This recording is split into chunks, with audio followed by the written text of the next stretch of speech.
All right. Now I'm here chilling on the showroom floor with my man Ed Perez. How's it going? How you doing, man? Good, good. Nice to be back in Philly, seeing you again. Always, yeah. Enjoying the Comic-Con? Yeah, it's a good one. There's some interesting people here today. It's packed this year. Pretty packed. Yeah. Even Stan Lee's here. Yeah, right, exactly. Even Stan Lee. Yep. And of course, Chris Hemsworth's here. Yeah, Avengers, Thor. Have you seen the movie? The Avengers, absolutely. Yeah. Oh yeah, off the meat rack, that movie. Very good. Bombastic as hell. And your thoughts? Because your opinion counts, Ed. Oh. Your expert opinion counts. I loved it. You know, I think my only little bones I'd pick with it is I think that the Hulk should talk a little more. I mean, they hinted already that he's smart enough to follow directions, that he can actually figure out where the source of the evil is coming from when he found Loki and he slammed him a couple times. I mean, that was a great scene.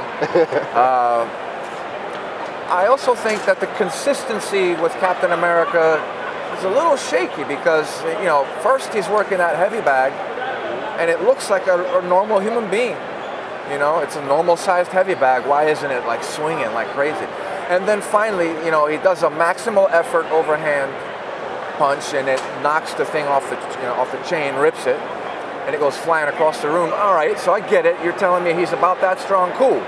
But then later, Thor hits him with a full-fledged blow of the hammer, and he doesn't turn into strawberry jam on the ground. I mean, so that was a little, but you know, hopefully they can not do that again. I'll forgive that one because it was a tiny little thing. But other than that, I thought it was an excellent movie, and they set it up great for a great sequel. Good. Yeah. I'm glad you approve. Yeah. Now we have some customized Avenger figures here that you've customized. Now they already have toys out. So what exactly makes your customizations a little so different? Well, yeah, I mean they've made a lot of figures of the Hulk and Captain America and Thor, but none of them had all the parts just the way the archetype comes off in the way Jack Kirby gave it to us. Because see, we keep hearing Stan Lee, and Stan Lee is responsible for a lot of the success of Marvel Comics. But Jack Kirby was the creator. He's the guy that gave us all of these characters. And when you look at how he drew them, the kinetics and the anatomy and everything, and the character, the face, the archetypes that he was giving us, I had to go out and put the pieces together to make it match as best as possible. Because the Hulk, for example, we see a lot of figures of the Hulk, and when the one that's got the right head, well, his physique doesn't look as functional. Or the one that's got the right legs, you know, his hands came in a messed up locked position and you couldn't move it or something. So I put together one that has a totally functional looking physique. There's no extra muscle hanging anywhere. He looks like actually the muscles have been stretched over his skeleton and like they're made of like adamantium piano wire or something underneath the skin. It's totally dense and functional. And you look at the hands and everything, the size in relation to the head, and the face looks just like what Jack Kirby drew. So yeah, I went in that direction, and same with Thor. I went with Jack Kirby and the way John Buscema drew him, which was slightly more delineated.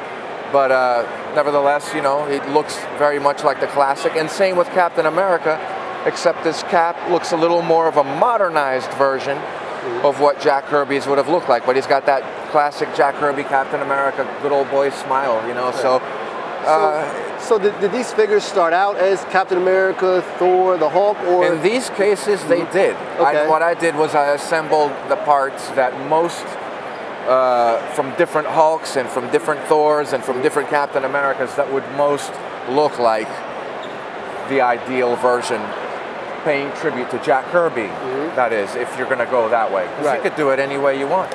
You could pay a tribute to another artist and look for those parts and assemble the exact custom, but I like Jack Kirby's work, and I'm a supporter of Jack's legacy. So, the sequel to the Avengers, what do you think? What can they do to make it different?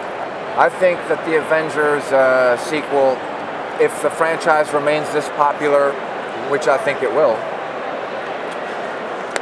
it'd be really great if they introduce this character here, which I also customized. Here we go. He could really affect civilization, you know. It's not just some comic book. It's not some juvenile thing here. The Black Panther.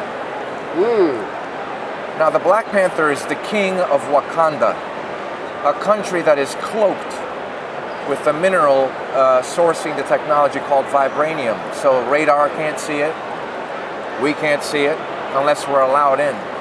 Some have infiltrated Wakanda before, but generally it can't be seen, it can't be detected.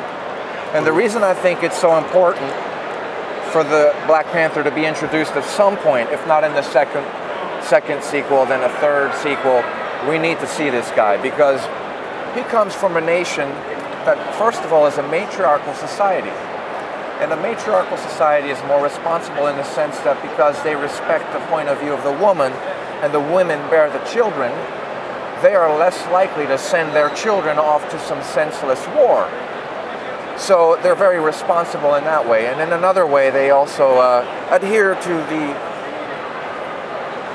Tree of Knowledge, which is an old philosophical and spiritual system. And the Tree of Life is a very important thing, and he only promotes organic technology as king. Interesting. Yep. What year did Black Panther come out for? Black Panther is an African character. He came out in like 1963, I think. Okay. Or 64. It was one of the first 40 issues of the Fantastic Four. And he beat the Fantastic Four single-handedly. He was testing them to see how good are these guys? Can I trust them? And that's how he worked his way into the rest of the Marvel Universe and eventually became an Avenger. He trusted that the Avengers would not ask him for something he was not willing to give them. In this case, the technology that his country has, which he did not believe other countries were ready for, because consciously people needed to elevate to his level. So the Black Panther is a very powerful character, and he's about on the level of Cap in terms of strength and agility, but in terms of smarts and purity of heart, he's right up there with Thor in purity of heart, and in smarts he's about Reed Richards, if not higher. He's very, very smart. And why do you think the Black Panther character being possibly added to the Avengers sequel, why do you think that's so significant? I mean, because we've never seen a guy like that before on film. We've never seen an honest depiction of something, a concept like this that celebrates an era in our history that has been forgotten about, the antediluvian era.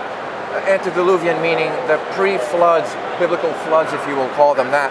But anthropologists have all said that we've gone through some cataclysms in this world, and those ancient civilizations had some tremendous technology, and Wakanda just kind of slipped through time undetected and unnoticed because they have this mineral vibranium. And vibranium works on vibrations and electromagnetism, which is something that Nikola Tesla was touching on. So it's very deep. It's not just some silly comic book, you know? So the Avengers, we all just think Thor, Captain America, it's just not, like you said, it's just not some silly comic book. It's not. It's a little bit more deeper than that. And again, it comes from Jack Kirby's mind. And we talked a little bit earlier to the band Kirby Crackle. And it's a great thing that they're paying tribute to him too. We don't hear enough of his name.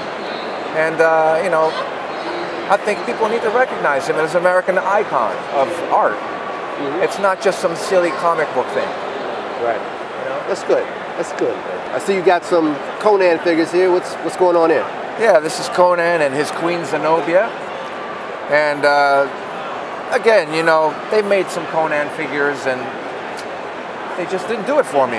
And the best depictions of Conan that I've seen, and most people who are big fans that have read the Robert E. Howard novels would suggest or agree that Frank Frazetta and John Buscema and Barry Windsor Smith really defined him in two-dimensional, you know, art. So to bring it to 3D, I went around looking, and the Conan figures they'd made I wasn't too happy with, so I spotted a head. The minute I was in the toy store, I saw another character, and it had a head that I said immediately, that looks like Conan. I'm going to have to turn him into Conan. And so I did. Okay. Would you guess what head that might have been? What superhero? Captain America. No, Captain America's much more pretty boy. It's not the Hulk. I'm clueless. You got me. Who was it, Ed? It was the Punisher. Ah, the Punisher. Yep. Nice. The Punisher's head. So I had to mold the friendly plastic and sculpt the hair, do the earrings. The jewelry are kind of like the jewelry that Barry Windsor Smith had drawn.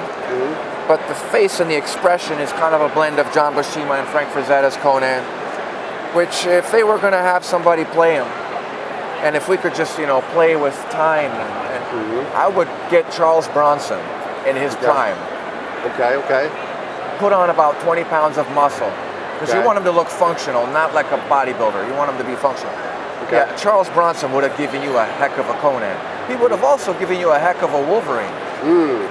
And yeah, Zenobia, as you can see, she really very feminine with the thicker thighs there. You won't see that in the action figures they make now. They all look like very skinny. Nice. And super heroines are supposed to be, you know, people that, that can stand next to the guy and look like she can do something and not just always fall for him, you know? Yeah.